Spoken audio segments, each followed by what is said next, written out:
welcome everyone to a very special edition of Tim's Vinyl Confessions. I'm Tim Durling. I have a very special guest talking to today, Mr. Kevin Mulryne. He is, I know Kevin through the Yes music discussion group, and we've had some correspondence, but what we're here today to talk about is a really, really cool book, which unfortunately I don't have my physical copy yet, but I can see that Kevin's got one in the background. We're talking about Yes today, and Kevin wrote a book on a Yes album that most fans wouldn't put in their top 5, maybe even top 10, but I've always had a soft spot for, that being 1978's Tormato. And It's not just a book about the album, it's basically all things Tormato, and we're gonna dig into that today. So Kevin, thanks for agreeing to have a little chat with me on here, and also thanks for doing this book. This was a really, really fun read, and it just reinforces that there was something very, very unique going on with the band at the time they were making Tormato. Well, it's a pleasure to be here and talk to you. Yep. So, Kevin, I appeared on your podcast along with Mark, and we talked about, this is back when I was promoting my 8-track book. We talked about the S collection on 8-track, and in honor of all of that, I brought out my Tormato 8-track. And of course, this is just one of the variants that you will see in Kevin's book, because you've got about every variant I could possibly think of the album on all of its formats.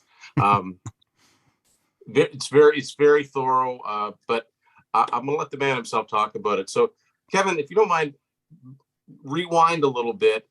In your Yes fandom, at what point did the seed take hold for you to do a book about not the obvious Yes album to dedicate a book to? Yeah, so the reason that Tormato was the chosen subject of this book is because it was the first ever progressive Yes music that I ever heard, and the first ever progressive music I ever heard of any kind, actually. So my friend of many decades lent me a tape which he had taped from his brother's LP records, and on one side was 90125, which had just been released, so this was 1983. I was 13, and on the other side was Tormato. And I don't quite know why he decided to pair those two, because I know his brother had an awful lot more Yes albums than that. But those are the two that he chose to put back to back for me and sent me that. And I was absolutely hooked. So you can imagine, I listened to 90125 first, and I knew from the charts and the very few ways that you could find out about music in those days, about pop music, I knew that Owner of a Lonely Heart had been relatively successful in the UK. I'd heard it on the radio, and I was aware of the band, but only from that. So I had no understanding of the history, no understanding of who these people were. So when I flipped the tape over and heard Future Times Rejoice, that was quite an eye-opener, as you can imagine, and the rest of that album. And that's what spurred me on to discover all the classics. Close to the Edge, I think, came next, and then I think Drama, actually, after that, and the Yes album, and Tales, and all those different Yes albums. So this was the catalyst, and I like to say that Tormato and 90125 were my gateways into Yes. And I've always loved 90125, but it was Tormato that really blew my mind when I put that on. And being a classically trained violinist and a singer, classically trained singer, I felt that there was something else going on in this progressive Yes music, which I hadn't found in any other popular music that I'd listened to up until that point. So it really appealed to me from those points of view as well. It was not just rock and roll. It was not just pop music. It had something else, some greater depth. And so from that moment onwards, I was obsessed with finding out all I could about Tormato, about Yes, but particularly about Tormato, because I just wanted to know how they'd made those sounds, and why, and how the thing had been constructed. So yeah, that's what kicked me off. That is a strange pair of albums to be. It's almost like a musical whiplash to go from 90125, which is I love 90125, and that's I guess I've 4 years younger than you. That was when I first heard of Yes too. Like a lot of people in our generation, I didn't have older brothers or cousins that were into prog rock or anything like that. So yeah, when I heard Owner of a Lonely Heart, that's the first time I was aware there was a band called Yes. Yeah. And really, it wasn't until a few years later when we had our in Canada, we had Much Music, which was Canada's MTV, played a few older Yes clips and realized that there was a history there. But I really didn't know anything about pre 90125 Yes for many, many years. And it's interesting because you're only talking 2 albums back.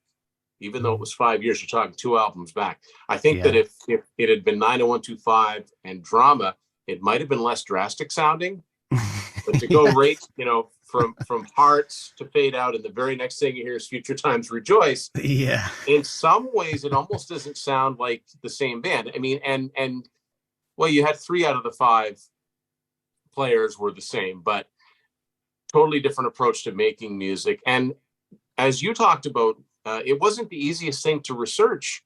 No. History of anything really pre-internet. And back in the 80s, I remember looking in my library at old reference books and things of that nature. But when you said that you wanted to know more about Tormato specifically, as we discovered, the band themselves didn't always acknowledge the album's existence. Talk a little bit about that, about some of the promotional material you came across that omits Tormato. Yes, it's weird, isn't it, that there were 3 successive tours on which Tormato doesn't get mentioned in the discography, the official discography, in the tour program, in the tour books. And that was 90125, and then Big Generator, and a third one. I forget which the third one is now. I have to look it up in my book. But anyway, 3 successive tours didn't have Tormato in the list at all, just missed it out, with no explanation. And the record itself wasn't actually in print during those years. So I suppose it could have been the fact that the band didn't want to point to a record that you couldn't actually get hold of when you came to that concert, or those 3 concert tours. But it does seem very odd that they were happy to let it, I suppose, fall out of print. And there were no new copies to be had. You could only have an older copy of the album itself. And the band, although the band members who are on the record have always pointed to particular songs on there, saying there's some good songs on there, and enjoyed even playing some of them live, they were unhappy with the end result. And from the artwork on the front cover to the way the songs have been mixed, they were pretty unhappy with how it sounded in the end. One of the things which I found very odd, though, looking through the reactions, the press reactions to Tormato at the time in 1978 when it came out, I couldn't find any reviews which talked about the poor quality of the mixing, the poor quality of the sound of the record, which I found really odd, because that's been the line that the detractors have trotted out since it was created. But none of the reviewers mentioned it at all, which I think is really odd. Someone said to me that perhaps it was because in those days the reproduction of vinyl records when you were reviewing it wasn't necessarily brilliant. You might not have the best kit or ways of listening to it. But I still found it really strange that absolutely nobody mentioned it. I think it's very important to note anytime that you're researching a band's history that goes back a long time, there are narratives that get fallen into either by fans or by the media or by the band members themselves. And it is important to look back and say, what did people actually say about this in real time when it came out? Was it only in recent years that all of a sudden it turned around and people said, no, this is not a good album? It's interesting that you mentioned it being out of print, because the first copy of this that I came across is this, it's kind of a curious thing. I found it used, but this is a US Atlantic CD, but the way that this looks on the side and the catalog number of 82277 places it around 1989, 1990 as a release. And so that tells me that this was a long time once CDs had entered the market before this album actually appeared. So Yeah. it's a platinum album. It was certified platinum in the US. So it's hard. Yeah. It's strange to think of a platinum selling album that wasn't on the short list for Atlantic to issue on CD. And that's another thing that people that kind of gets lost in the discussion about Tormato. A lot of people will talk about how great Going for the One is. And I agree. I think it's a great album. That album still sits at gold, I believe, in the States. And Tormato is platinum. So Tormato actually outsold the album that's supposed to be quote unquote better. Now, there could be a lot of things leading up to that. It could be the excitement over the Going for the One tour. Those fans were awaiting the new Yes album, as opposed to Yes having been not recording new albums for a couple of years at that point. But it is interesting because at a certain point, the perspective shifts and everybody points to the production. Now, it's a self-titled, arranged and produced is how the credit goes. All tracks arranged and produced by Yes. As you discuss, they couldn't decide on a producer. They didn't even have their standard standby Eddie Offord in the studio.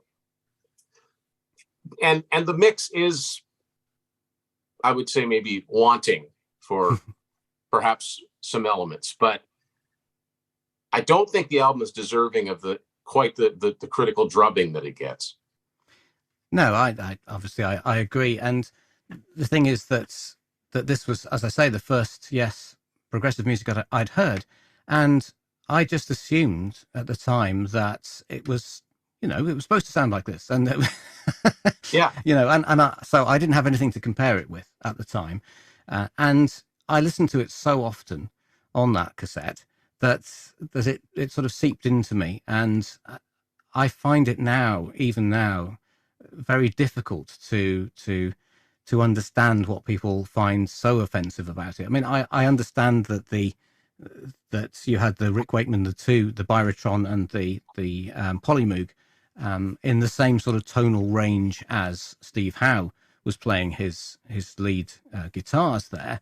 And I understand that it's quite congested in that area, but really, I thought the creativity that the band showed in the arrangements and the interplay and so on, I thought was good. And I think I probably thought of what people describe as the inadequacies of the mix as just being a creative and exciting and a new and modern way of doing things.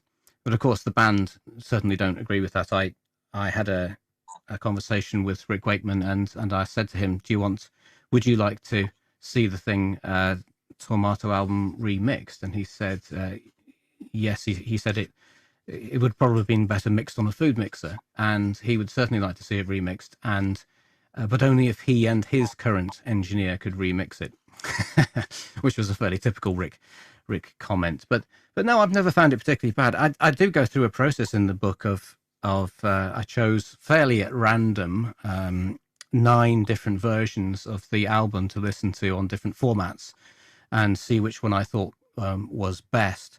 And that's interesting. I mean, I won't give away the secrets of that. You'll have to read the book and find out what I thought. But yes, there are, of course, significant differences between the different formats. And you started by talking about 8-track players and the difference, the quite marked difference between the 8-track version of Tormato and the cassette versions that I've got. Now, of course, it's impossible to tell from this distance if I've got a 1978 8-track and a 1978 cassette of the same album. Then I don't know if either of those have deteriorated over time, etc. And it's impossible to tell really. But it certainly was a very interesting process to go through listening to the different formats.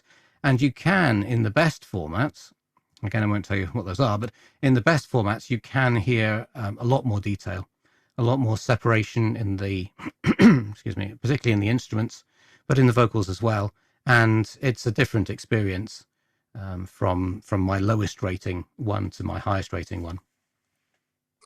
So in doing your research for this, because it is incredibly in-depth and you talk to as many people as you could locate about the making of the album, when did it kind of become clear to you that this is a big just how big an undertaking you'd gotten yourself into. It probably would have been the same if you'd decided to write about any Yes album or any album. But at what point did you decide I'm just going to go all in? If I can talk to a studio engineer, I'll talk to a studio engineer. If I can talk to a tape operator, I'll do that. If I can talk to an equipment manufacturer, an instrument manufacturer, because it is so incredibly in depth. And I would recommend anybody watching this, any Yes fan, even if you don't like Tormato, you need to pick up this book, because it just sheds so much light on what was a very interesting time in the band's career. They had just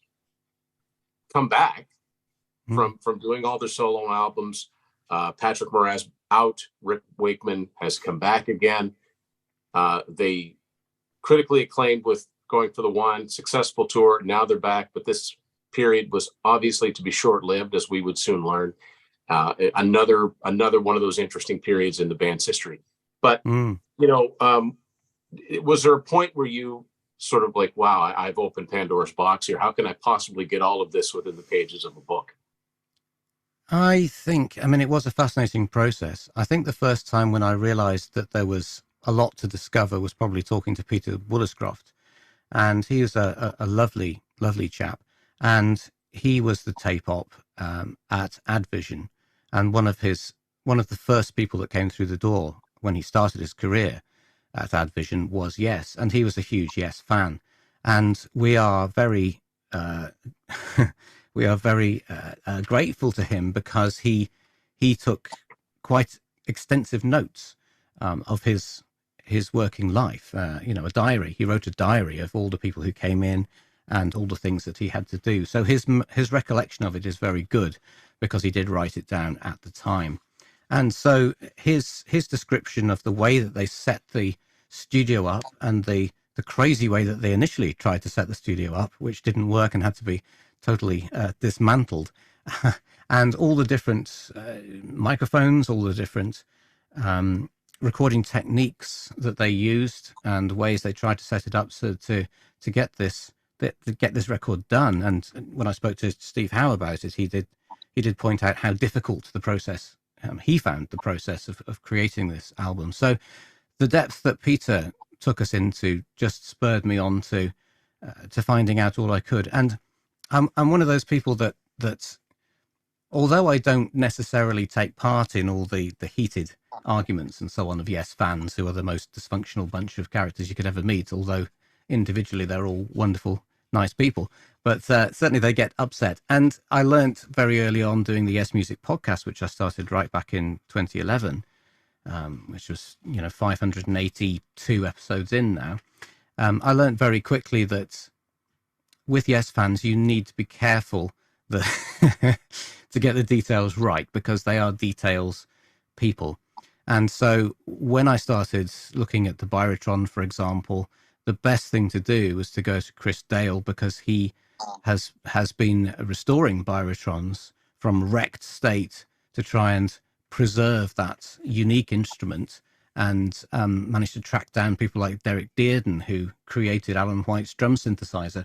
Because I was looking on the back cover of Tormato and other Yes albums, and it says drum synthesizer, but you then have to go on down a rabbit hole to try and find out what that drum synthesizer was, because most people haven't a clue, and I hadn't a clue, and there's no information at all on the sleeve notes about what that is. And some bands go into great depth, and Yes, subsequently, I think in later years have, and particularly Steve Howe, he's always been very keen on telling you exactly what guitar he's using at what stage. But this was a mystery, and there was nothing on the internet, there was nothing in the books about this drum synthesizer. So I had to go, and I tell the story in the book of down a rabbit hole and try and find out through guesswork and internet research and looking into the patents of different pieces of drum equipment to find Derek Dearden. And then we haven't actually released the episode yet, that's coming soon, but we spoke to Derek Dearden about his work with Alan White and with many others, and the fact that he was put on a retainer. I'll tell you this little bit snippet. He was put on a retainer by Alan White to develop electronic drums for his own use. and also with a view to selling the equipment more widely if it turned out to be commercially viable. So Derek Dearden was in the fabled Yes equipment warehouse in London, working alongside Martin and Roger Dean as they were making their stage creations and all that, and in with Sam Lee, who was the luthier, the legendary luthier who worked in that same space, and Derek Dearden was in there with them, and that's where he developed his products. There are so many different things that he's produced, but the other one, to give you an idea of how influential he was, one of the other devices that he developed was the delay pedal, but it's much more than that. The delay system that Brian May used for his solos live. So, I mean, that's an incredibly significant piece of music technology, and I had no idea that he was involved with that. And he's done so much else as well. So it's that kind of thing. It's the fact that from my own personal point of view, I love to dig into things and to find out exactly what's going on. I know other Yes fans also enjoy that because I've spoken to many of them about it on the podcast and elsewhere. And so, everything just kept getting bigger and bigger. So I wanted to know about the harpsichords that are used on Madrigal. I wanted to know about the crazy North drums that Alan used, quite apart from his drum synthesizer. And I wanted to know about the guitars that Steve Howe used and why he used that guitar there and he didn't use that one there. And of course, Chris Squire had an amazing photograph from Dave Watkinson, a great friend of mine, and we actually visited Rack's studios in January to see what we could see of that second venue that the album was recorded in. But he had taken an amazing photograph of Chris Squire's bass setup at Rack Studios, because he managed to, as a young teenager, he managed to visit the band in Rack Studios and take photographs and even mess around with their equipment a little bit, in fact, before the band arrived. And Mickey Most let them in and gave them a cup of tea and said that they could just wait for 2.5 hours until the band turned up.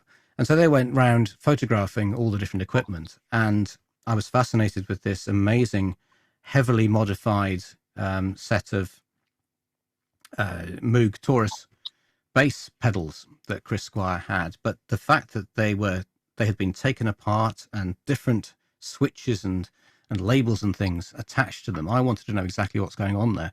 And so I had to talk to Miguel Falcao, who is an amazing Chris Squire expert about that. And the list goes on and on and on, which is why there's 338 pages of of detail about this one album that I could get into. But as you said, whether you like the album or not is really not the point.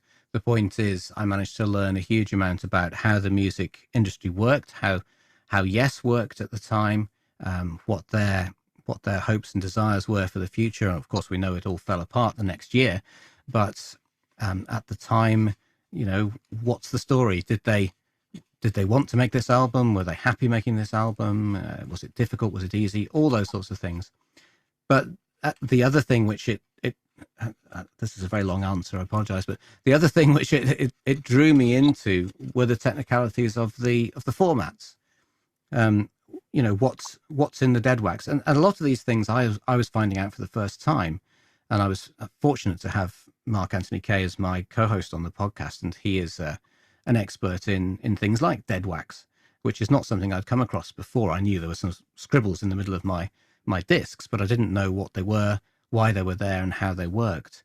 And so we managed to delve very deeply into the dead wax, and you came along to talk about 8-track cartridges, and I delved into the Japanese versions of this record and also into the live stuff as well. So there are 7 parts to this book about different aspects of this record, but it spreads so much wider than that as well. Yeah, I mean, there are no short answers when it comes to Yes, right? It's all very detail oriented. Kevin, let's talk about the cover for a second, the infamous cover. Yes, The indeed. pitch disc version of it. Now, the story, there's been so many variants over a similar story about how this cover came to be. And if you ask each of the 5 band members, you would get 10 different answers. Based on all of your research, how do you think the actual, what would you think the closest thing to what actually happened as far as the Tormato album cover and the shoot and the end result, the tomato being thrown at it? How do you think that actually went down? Well, it is lost in the mists of time. I asked Rick Wakeman directly, and I asked Steve Howe directly, and I also asked the Hypnosis, Aubrey Powell, known as Poe, and I asked him what happened, and I spoke to the photographer who photographed Yes Tour for the background there, who was Rob Brimson, and I tried to get in touch with even a guy called Clive Richardson, who I think did the behind the scenes filming, and certainly I talked to Jim Halley, who was tour manager at the time, and he was the one who took the behind the scenes photographs when the band took that photograph, the group photograph on the back of the album. Yeah, that's right. Yeah, so that was Jim Halley was there, and so he knew what had happened at that point. So Rick Wakeman is very sure that he knows exactly what happened. And of course, you can't talk about the cover without talking about the name of the album. The name of the album was not going to be Tormato until the artwork existed. So the name of the album was going to be Yes Tour, which had been suggested by Steve Howe, and he was very happy with that. And yes, and that's exactly why you've got Colin Elgie's drawings on the inner bag. And gosh, I'm sorry, I keep getting sidetracked. And Colin Elgie is another fascinating character, and there's a lot in the book about him as well. He designed the inner bag, and unusually, so he worked with Hypnosis several times, lots of times over the years, but unusually for this, he wasn't brought in to do lettering and artwork on the front cover. He only was brought in to do that in a bag, so he had no idea what the rest of the cover, the outside cover concept was going to be. But it was Poe who created this idea, and Poe that sent Rob Brimson, the photographer, off to Yes Tour to go and photograph it. In those days, there were no photographs of Yes Tour available to work from.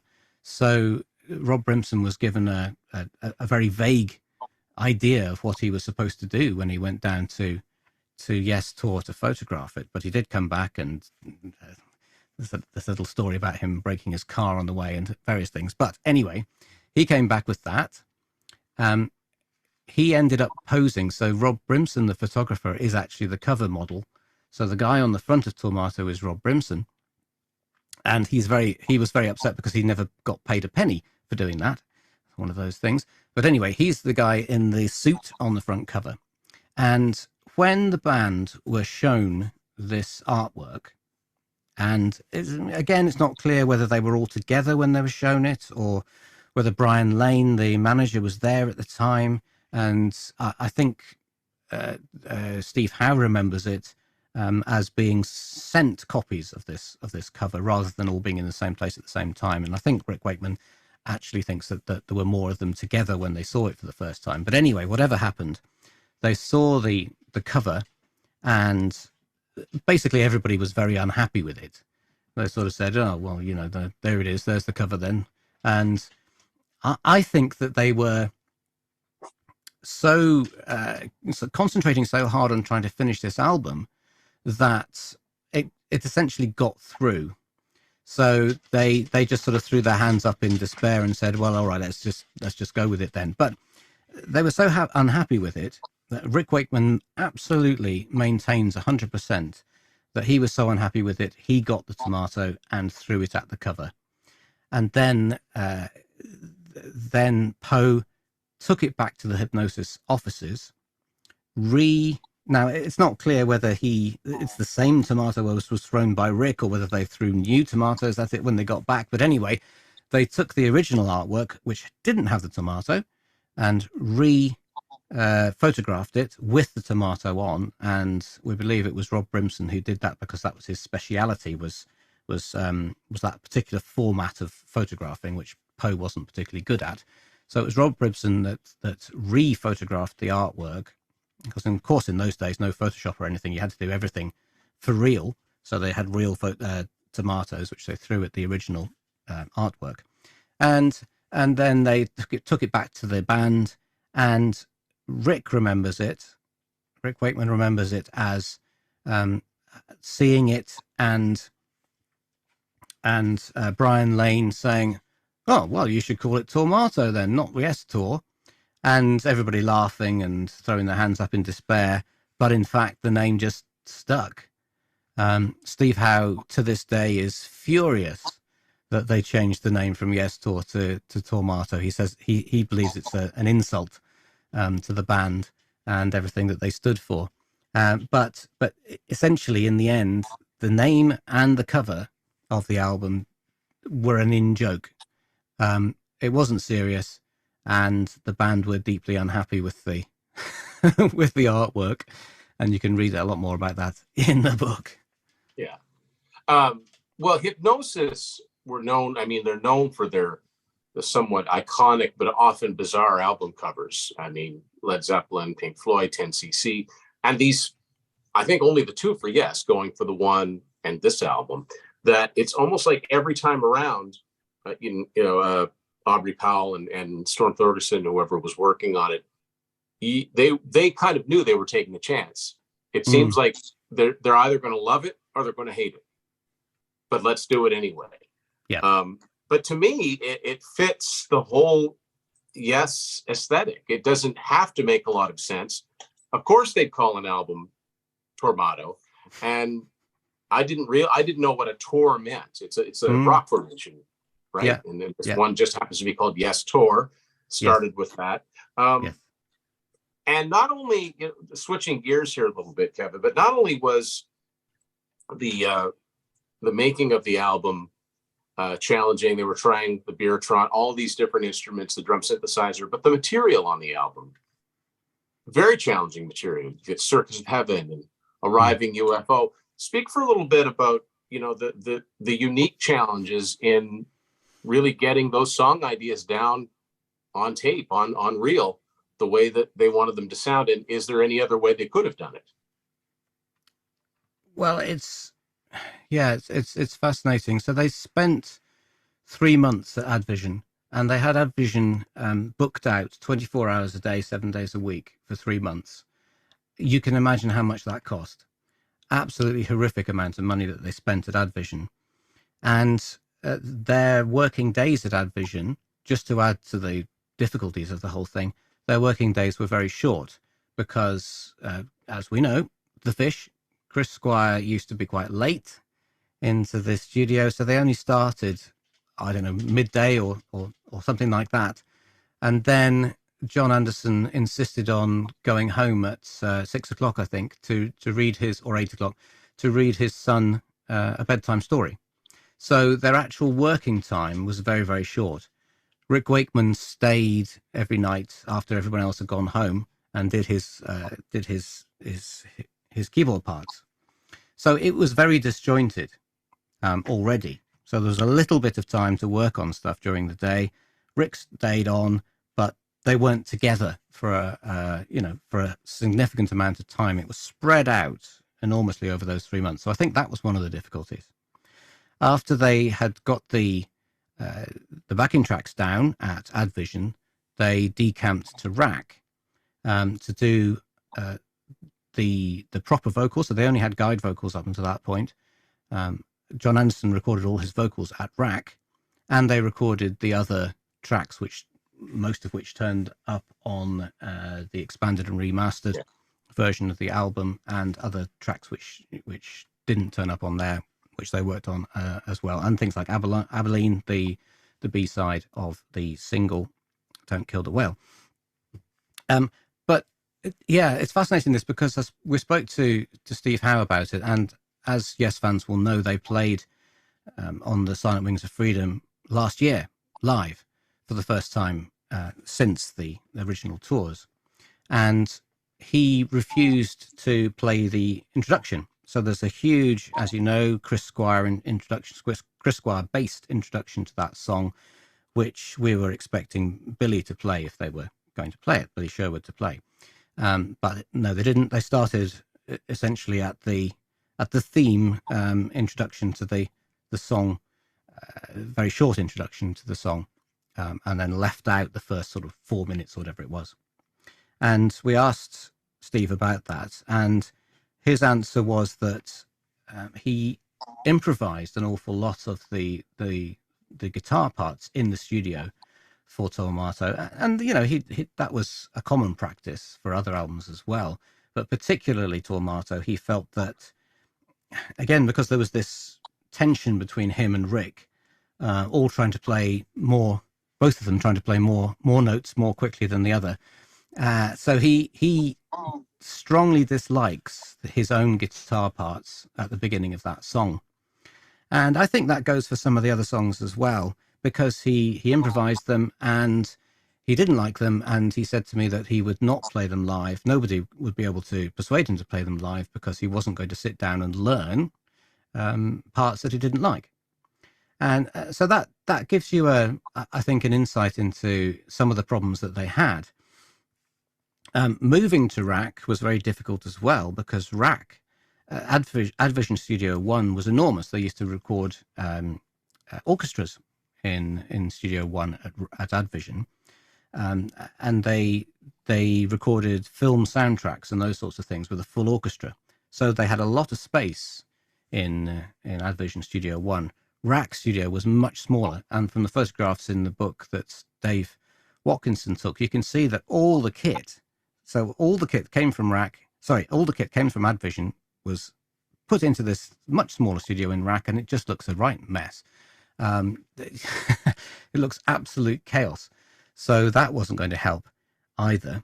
They had other things like what I always believed to be lovely orchestrations by Andrew Price Jackman, who also did the orchestrations for Fish Out of Water, Chris Squire's solo album, and lots of other things he had done. But in fact, Rick told me that he was unhappy with those arrangements, because he wanted to do the arrangements himself for Madrigal and Onward and so on. But they didn't let him, which he was unhappy about. So that was another reason of unhappiness. Another reason of unhappiness for Rick was that he was trying to get this Byratron thing to work, because he had a vested interest in that being a successful instrument, because he had sunk, as he did so many times during his career, he had sunk lots of money into the Byratron, which then failed to make any kind of impact, and in fact didn't get out of the prototype stage at all. So he was trying to use that. And, in 1978, keyboard technology was still very, very difficult and troublesome, but the Byratron even more so. And so there's a story of Steve Howe playing a trick on Rick Wakeman, because the Byratron is based on those 8-track tapes. And so the idea was that you could swap out 8-track tapes in the back of a Byratron and go from strings to brass or whatever by swapping the tape. And that was the idea. So, but because the tapes used are exactly the same as commercial 8-tracks, they played a trick on him by swapping his Byratron sounds for albums by Frank Zappa and Seals and Croft, etc. So when Rick was in the toilet, so Rick comes back from the toilet in the middle of a recording session, plays a chord on the Byratron, and it's just this cacophony of rubbish all playing at the same time, about which he was very unhappy. As you can imagine, he was very angry, even though he's the joker of the band. He was very unhappy about that. So there were frictions, and there were frictions between John Anderson and Chris Squire. Chris Squire, as quoted by Peter Woollerscroft, blew up quite often, and at one point said to John Anderson, "All you do is sit there and strum that effing guitar, and you're never happy." So that was the kind of atmosphere that that they were trying to work in as well. It's little wonder that they didn't get another album out at that point. No, indeed, indeed. This wasn't going to be the start of a string of albums with this No, particular lineup. no, So indeed. so there was just a lot going on. It's a fascinating snapshot, and I think what people need to realize, especially younger people, to have photographs of the studio that your friend took at the time, those are priceless, because it wasn't the easiest thing to take photographs at the time. You couldn't just snap on your phone. They didn't even have disposable cameras. Well, I think Polaroids may have just been coming out, but you had to get them developed and wait a couple weeks to see if they actually turned out. And the photographs are brilliant. And speaking of photographs, you actually took, I think you called it Tormato, where you yourself went to some of the key locations that were involved with the making of Tormato. Tell us about that, how that came about. Yeah, so the thing about doing a book, you want to illustrate it with photographs, and we had fantastic photographs from Dave Watkinson, his visit to RAC, and we also had fantastic photographs from Barry Plummer, who went to Advision. So he was the professional, legendary photographer. He went along to Advision and photographed the band there, beautiful color photographs. And also we had Chris Hoskins, who took some wonderful black and white photographs at Advision. He was just a fan, turned up one day, chanced his arm, and got brought into the recording session, and he took some wonderful photographs there. But yes, going back to my Tormato, so what I couldn't get hold of were photographs of some really important places in the story. So what I thought was, I don't live that far from London. I'll go down. My son is a professional photographer, so I'll take him along with me. I'll meet up with Dave Watkinson while I'm down there, who works in London. And he joined us for the last part. But for the first part, we just created a route and went round 5, 6, 7 different locations in London and took photographs. And there's actually a video as well that I took at the same time of visiting all these places. And it was a huge amount of fun. And it did point out to us how close everything was, actually. So the Yes equipment warehouse is very close to Advision. RAC's only about a mile away from Advision, or just over a mile. And all those different places. The place that they took the photographs for the back cover, the band photographs, is just 5 minutes walk from RAC. And Tin Pan Alley, which is where Hypnosis were based at the time. Again, that's just a short tube ride away from the other locations. So it was a lot of fun, and it meant that we could in one day just get all those photographs for the book that we wanted to. The place where the guy that created the harpsichord that they used, for example, has a fascinating story to it. And that was just a short distance away as well. So within one day, we managed to get around all these fantastic places, met up with Dave Watkinson, and went into RAC as the last stop on that journey. Was there anyone that you would have wanted to talk to that you just weren't able to either get a hold of, or one thing or another, it just didn't happen? Or did you pretty much hit all of talk to all the key people that you wanted to speak with about this?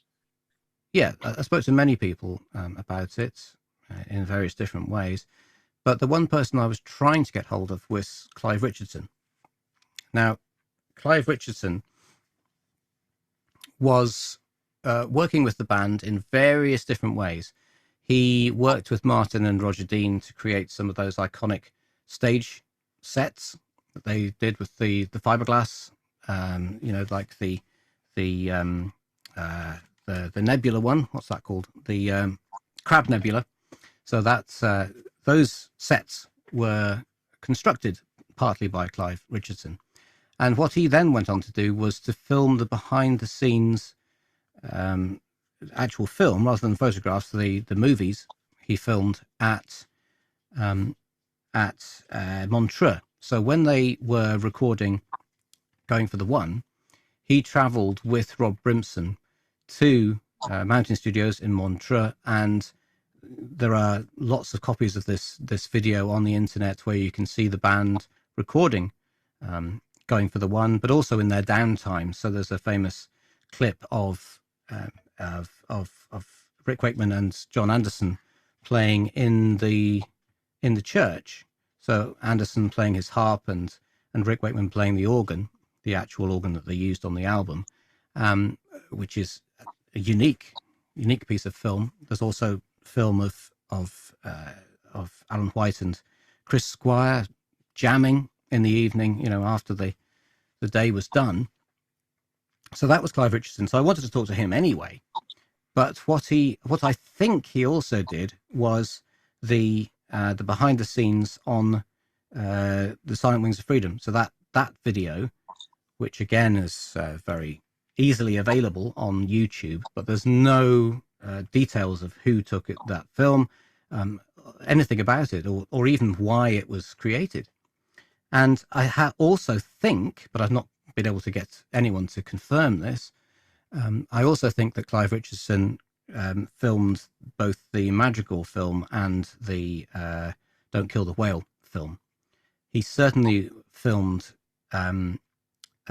Spring Song of Innocence, the Alan White solo song from his Ramshackled album. So Clive Richardson definitely did that. But the real reason I wanted to talk to him was because I found an interview on Forgotten Yesterdays, fantastic website.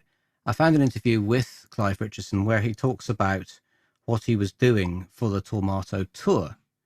And several of the things that he mentioned didn't come to pass. We know that the Tormato tour had the In the Round stage, but that wasn't the original idea. The original idea was some more filming. So whether the film that we have of On the Silent Wings of Freedom was supposed to be used on the tour, I don't know. But he organized a 200-foot projection screen to be used on the Tormato tour, but that never came about. He also sourced something called a laser scanner to be used at the concerts. Now, they'd used lasers before, yes, but quite what this laser scanner was and how it was going to be used, I don't know. And I think really only Clive Richardson knows, but I couldn't track him down. Now, the last time anyone saw him was at the funeral, sadly, of I'm not going to remember the guy's name now. No, it's gone. Of the sound guy, the Yes is Live sound guy. No, it's gone. Anyway, whoever that was, it was his funeral, and Clive Richardson was there a few years ago. People saw him there. Jim Halley saw him there, and various others that I talked to, but nobody's seen him since, and it's possible that he's died, unfortunately. I don't know. I'd love it if he hadn't, and I'd love to talk to him about those sorts of things. And if he was involved in the Madrigal video, it would be wonderful to talk to him, because, again, nobody knows why that video was made. There was no MTV. There were no video channels. No, it was never intended to be a single. It was never intended to be a B-side. Rick Wakeman remembers filming it because he's the main person in it, but he has no idea why they did it. So that's a real puzzle. And Clive could have told us, but it's fascinating. That's fascinating to me, because there are other examples of bands. There are video clips, and when I say video clips, I don't just mean soundstage videos or live videos of songs, but actual sets and concepts for songs that were never singles, and yet sometimes you'd have songs that were singles that never had videos filmed for them. So it was long before videos were viewed as a marketing tool. They were just sort of, I don't know, they were just an afterthought almost. But yeah, with Tormato, those were the first actual videos, I believe, that Yes did, like this Don't Kill the Whale. It has a concept, and Madrigal certainly does. And maybe one of the reasons they did a clip for Madrigal is they didn't have to round up all 5 band members. All they really needed was Rick and John because of the song. But I find that stuff very, very fascinating. And the Don't Kill the Whale video is, it's a real snapshot of '78. You know, John with his silver pants and Yes. and the mixing into the band in the water, and then Yes. the footage of the whales, and it's really, really fascinating. Yeah, it was early on in those vision mixing techniques, wasn't it? Yeah. So yeah, fascinating stuff. So, you know, going through this entire process, putting the book together, getting it out, when you listen to Tormato now, are you still, you know, the same kid that you were when you first heard that on that mixtape? Or do you hear things that you never noticed before? Do you have a greater appreciation for it? Or what is your view about listening to the album now after having put all this work into the blood, sweat, and tears that went into the making of it? Well, yeah, I still love it. And when I did that comparison, I listened to nine different versions of the album back to back over a couple of days. Okay, but you know, that was four one day and the rest the next day. And yes, I did. And because of the improved reproduction in some of the copies I'd listened to, yes, I did discover things I'd never experienced before. So, you know, I heard some of the tuned percussion, the marimba or whatever it is that Alan White is playing. I heard that for the first time in the background somewhere, and also some backing singing, which I'd never heard before, which is somewhat sarcastic, and you know, making fun of what the rest of the guys are saying. But yes, I still do enjoy it, and you know, songs like Future Times, Rejoice, like On the Silent Wings of Freedom, and Release. These songs I think stand up against an awful lot of other Yes songs really well, and I certainly very much enjoy them. I also like Onward. I think it's a beautiful song, beautiful love song, and you know, when you get into Arriving UFO and Circus of Heaven, I could enjoy it for what it is. Certainly, Circus of Heaven, I don't mind it at all. I mean, the I think the live version of Circus of Heaven pushes it even further. Some of the circus music that Rick Wakeman plays towards the end is quite remarkable, the live version. So it's a bit toned down on the record, frankly, if you can imagine it. But you know, some people take great exception to to Damian Anderson coming in with his lines, but I didn't. I find it quite fun, really, and I certainly like Arriving UFO very much. So no, I still can't hear the very, very poor, you know, muddy mixing that people talk about. Certainly not on the best of the recordings which I listened to. So yes, a very long answer to your question. Yes, I still do really enjoy the album. So Kevin, where can people, you know, what's the easiest way at this point in time? I got in on it fairly early, but where do people get a hold of this book now? What's the easiest way? Well, by the time you watch this, I'm hoping that Amazon will, and all the other usual online stores should have access to this book. It is print on demand, which means that it should be available throughout the world all the time, because it's only printed when you want a copy. So Amazon will have it. If you're in the UK, I mean, I don't necessarily think it's a great idea if you're not in the UK, because the company are based in the UK, but Burning Shed have been doing a fantastic job of the pre-order. But it does cost to ship it across the world, obviously. So if you're in the US and you order a copy from Burning Shed, you will get it. You will get it quickly, and it will be fantastic. But it will cost you more to have it shipped from the UK to the US. So it is available there on Amazon and Burning Shed are the two main places. However, I just wanted to mention the fact that there is a color supplement. Now, I did it print on demand because that was the most cost-effective way for me to do it, because I wanted to publish the thing myself. I didn't want to go to a publisher and do it, so I've published it myself.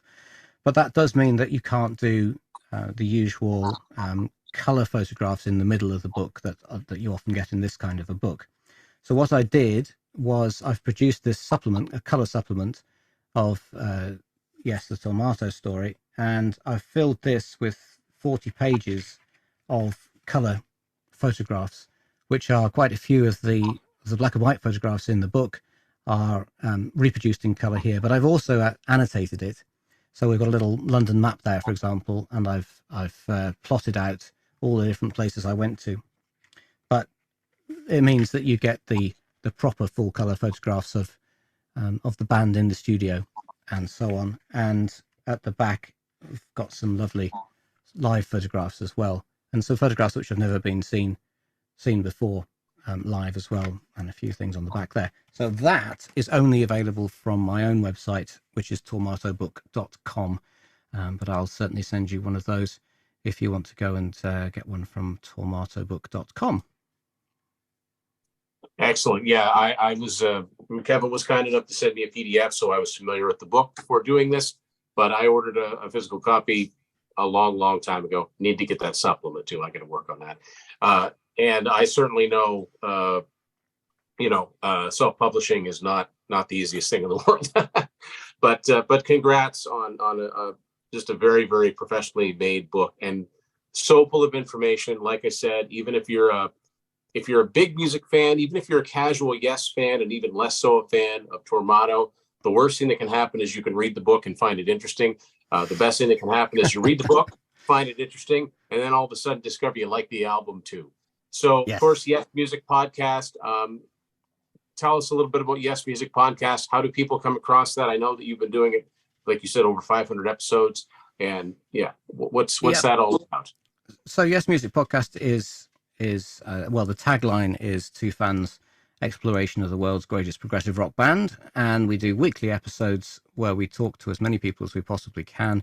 So a lot of the people who have ended up in the book we have spoken to on the podcast, Mark Anthony Kay and myself. So it's a weekly thing. So yesmusicpodcast.com, sign up completely for free, and you can have the episodes of the podcast delivered to you on your podcast listening app. It's great fun, and we just keep going. So yeah, 582 episodes and almost 13 years. So we're a couple of months away now from 13 years of the show. And you've talked to a lot of band members. You've managed to get a lot of band member interviews and a lot of people on the peripheral of the band. And like I said before, I was privileged enough to come on the show. And imagine my surprise. I had no idea I was going to see my own, my name mentioned inside the Tormato book, which thank you very much for that. It's an honor to be associated with it, because it's just extraordinarily well done. So, Kevin, thank you very, very much for doing this. This is great. I would encourage everyone to check out the Tormato story, 1978, the last Yes album of the 70s, and a lot of changes were imminent. My opinion, they were on the verge of my personal favorite album, which is Drama, but I do really, really like Tormato. So, Kevin, thank you for talking to us here, and we hope to talk. I hope to talk to you again soon and talk some Yes. And yeah, thank you. Brilliant. Thank you very much. It's been an absolute pleasure. Thanks everyone for watching this episode of Tim's Vinyl Confessions. We'll see you later.